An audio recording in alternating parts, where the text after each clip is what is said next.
Salam alaikum l'équipe. Non, je vais vous expliquer l'algorithme de Dijkstra. On va reprendre l'exemple qu'on a vu en cours. Donc là, vous avez un graphe non orienté avec un, 2, 3, 4, 5, 6, 7 sommets. Les sommets ont été nommés A, B, C, D, E, F, G. Donc comme vous le voyez, c'est un graphe non orienté et qui est pondéré. Pondéré, Goulna, c'est que vous avez des points. Donc vous voyez l'arc AB, le point terrain, c'est 1. Ça peut être une capacité, ça peut être une distance en kilomètres, en mètres, ça peut être un câblage, etc. etc.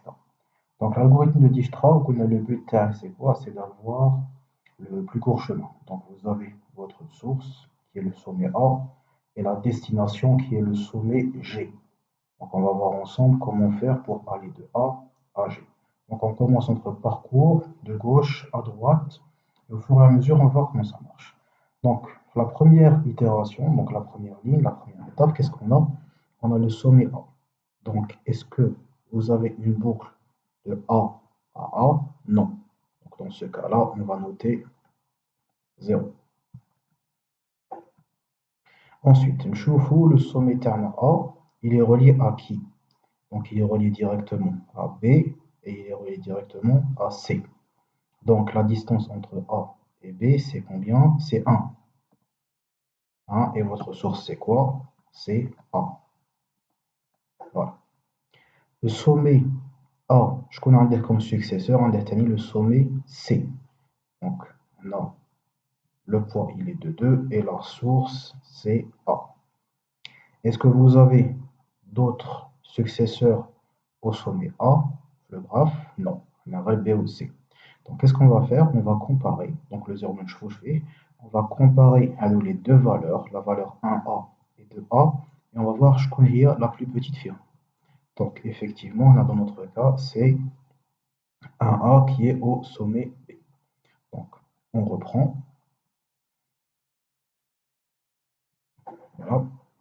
Donc, on ne va plus le revoir. Donc, vous pouvez barrer avec une barre rouge, ou là, vous pouvez mettre un tiret qui marque. Qu'est-ce qu'on va faire ici? On va sélectionner uniquement le sommet le plus petit. Donc, dans notre cas, ça va être l'étape précédente, c'est celle-là. Donc, on choisit. Très bien, je vais changer de couleur en rouge. Maintenant, au niveau de B, comme vous voyez, je suis au niveau du sommet B. Donc, je vais voir un B, je compte les successeurs. Donc, un D. Le D et le F. Alors, Dijkstra, quand vous éliminez, alors il faut savoir que je vais éliminer aussi. Donc, une fois que je sélectionne le plus petit, je vais éliminer sa colonne, ce qui veut dire que dorénavant, je ne vais plus voir ici. B, c'est la dernière fois que je vais l'utiliser. Donc, une fois que vous avez utilisé le plus petit, le sommet terre, il sera définitivement éliminé. Donc, une chauffe je connais les successeurs terre, donc je vais vérifier je connais les successeurs terre, et je vais éliminer. Donc, on a B, je connais comme successeur, on a le successeur F, le sommet F et le sommet D. Donc, la distance, maintenant, on commence à calculer à partir de A. Donc, de A à B, c'est 1. Donc, on va voir les successeurs. Je connais on a F ou on a D. Donc, le 1 header plus la distance qui sépare le B du F3, ça va me donner 4. Donc, F, je vais écrire 4. Et la source TI, c'est qui? C'est le sommet B. Très bien. Je continue. Je indique comme successeur à B, indique le sommet D. Donc, la distance, elle est de 2, sans oublier le 1 que je vais additionner. Donc, ça va me donner 3. 3B, toujours. Très bien, donc maintenant je vais répéter la même opération que tout à l'heure, je vais comparer les sommets et les braouis. Donc, j'en ai fini avec. Donc, il me restera angle C, angle D ou angle F. Je connais le plus petit firum, c'est le sommet de A. Donc, je vais répéter mon itération.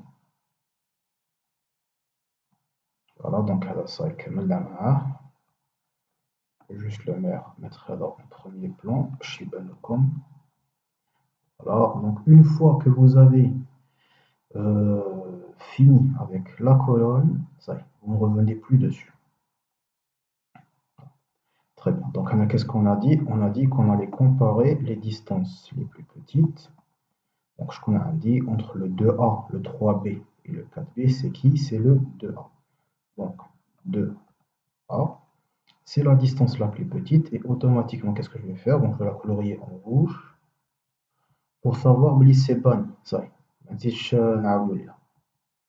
Et je vais faire comme tout à l'heure, pour le sommet B, je vais lui mettre, pareil, la barre pour dire, ça y est, on en a fini avec tout. Très bien. On chauffe. Alors, avant d'en finir, il faut d'abord voir comment on a les successeurs de C. Avant d'en finir une bonne fois pour toutes. Donc, on chauffe les successeurs de C, on dit le D. Donc, le D, c'est 3, la distance qui les sépare, plus le 2 il ne faut pas oublier d'additionner. Donc, ça va me donner 5. Et la racine TI, c'est C. Très bien, on continue. Je continue les successeurs de C. Alors, j'ai le E. Donc, 4, sans oublier d'additionner le 2. Donc, ça va me donner 6. C. Voilà. Donc, là, vous comparez, vous devez faire une comparaison entre ces distances, toutes ces distances, et voir je est la plus petite. Alors là, si vous remarquez, vous avez deux, la même colonne. Donc, chacune est indépendante de l'autre. Donc, je vais comparer celle-là avec celle-là, celle-là et celle-là. Donc, je connais la plus petite firme, donc c'est le 3B. Donc, je vais reprendre ma colonne. Je fasse là. Donc, toujours alors, il faut que je mette ça en premier plan. Donc, je prends le plus petit film, Guna, c'est le 3B. 3B, pareil, je le colorie en rouge et j'élimine sa colonne. Donc, ça y est, la colonne TA, la colonne du D. Donc, à chaque fois que vous comparez, vous faites une comparaison et vous vérifiez, je prends le plus petit film. C'est bon, j'en ai fini. Mais avant d'en finir, il faut d'abord voir D. Je prends les successeurs TA. Donc, le D, j'ai un F, G et E. Alors, la distance entre D et F, c'est 3. Sans oublier les 3, parce qu'il faut savoir que je viens de A. Donc, 3 hadi plus le 3 hada, ça va me donner combien? Ça va me donner 6. Donc, la F, ça va être 6. Et d'où est-ce que je viens? Je viens du sommet D. Le sommet que je viens d'éliminer. Donc, ça va être 6 D. Pour le G, donc pareil, c'est 3 plus le 3 déjà. Ça va me donner toujours la même chose, 6 D. Et pour le E, alors pour le E, on dit 2. Les deux unités plus les 3 unités, ça va me donner 5. Donc ça va devenir 5D. Très bien, donc je compare toujours la même étape. Donc on dit 5, 6, 6, 6 et 4. Donc là, logiquement, la plus petite, c'est le 4. Alors dans le cas, donc je prendrai le cas, dans le cas où vous avez deux valeurs inférieures identiques, ce qui veut dire qu'on parle par exemple 4B, on a le cas 4D. Vous pouvez prendre celle que vous voulez, à la fin vous allez obtenir la même distance. Donc nous ne sommes pas dans ce cas, donc je vais prendre la plus petite. Donc je répète l'itération. Alors, hop, efface. Très bien, je mets en arrière-plan pour que vous puissiez voir. Très bien, donc on a la plus petite ici, c'est qui? C'est le 4B. 4/B. Je la mets en rouge pour dire je ne vais plus y revenir. Voilà, et je barre sa colonne, comme ses prédécesseurs. Pardon. Voilà, je vais barrer sa colonne. Très bien. Donc, avant d'en finir, il faut voir le F à qui il est connecté. Donc, le F, il est connecté au D et au G. Et le D a été éliminé. Donc, c'est un algorithme qui avance toujours de gauche à droite. Vous ne regardez jamais en arrière. Le F, c'est vrai qu'il a. On ne peut pas savoir qui est le successeur, qui est le prédécesseur, mais il est lié à B, à D et à G. B a été éliminé, comme vous pouvez le voir ici. D, pareil, il a été éliminé. Il nous reste G.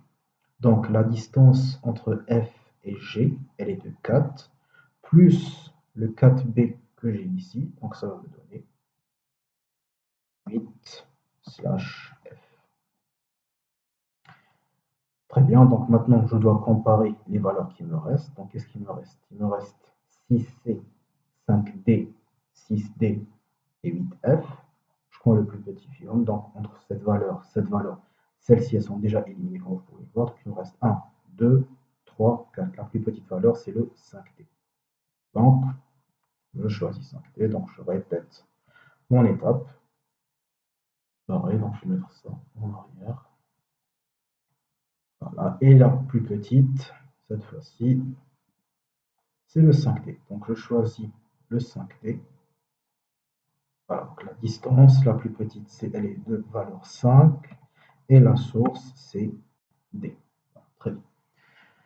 Donc, pareil, je dois comparer. Voilà.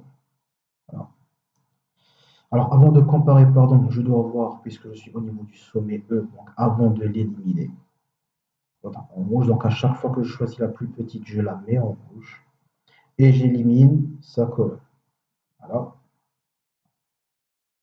Mais juste avant d'éliminer sa colonne, je chauffe les successeurs TAH et pour voir si je suis arrivé à G. Alors 5D, donc là il y a un de E, un de la colonne E.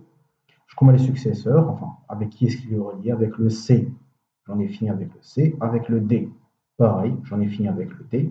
Il est relié, donc le sommet E est relié au sommet G. Charles, la distance entre les deux, la distance elle est de 5, donc 5 plus les 5 que j'ai ici, ça va me donner 10.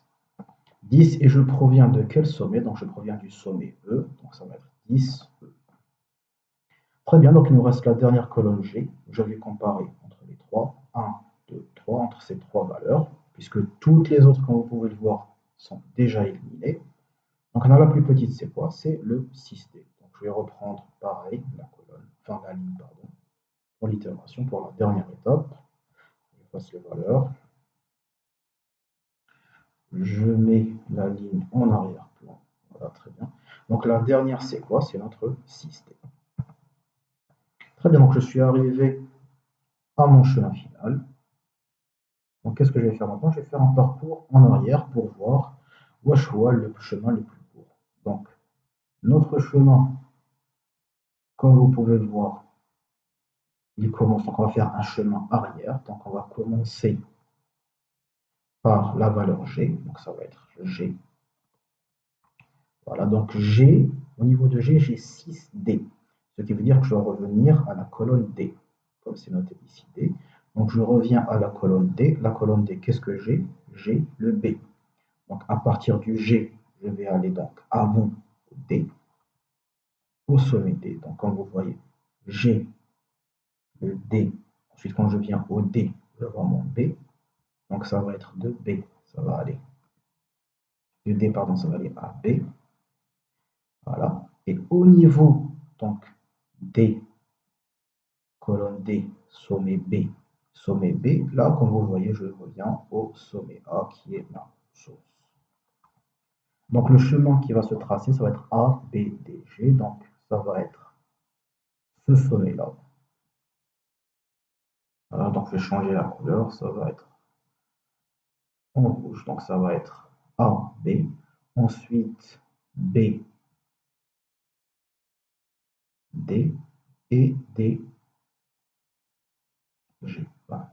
Donc ça va être le chemin le plus court pour aller de A à G. Donc vous avez AB, BD, DG. Et la longueur, donc on vous le voit, c'est 1 plus 2 plus 3, qui est l'équivalent ici total, qui est 6D. Voilà. Donc ça, c'est le chemin. Ça, pardon, c'est le plus court chemin. Voilà. Et sa taille égale 6 unités. Donc, cette fois-ci, on n'a pas précisé les unités, ça peut être des mètres, ça peut être des kilomètres, ça peut être beaucoup plus. En tous les cas, la taille, elle est de 6. Voilà, merci pour votre attention. Là, t'es comme ça.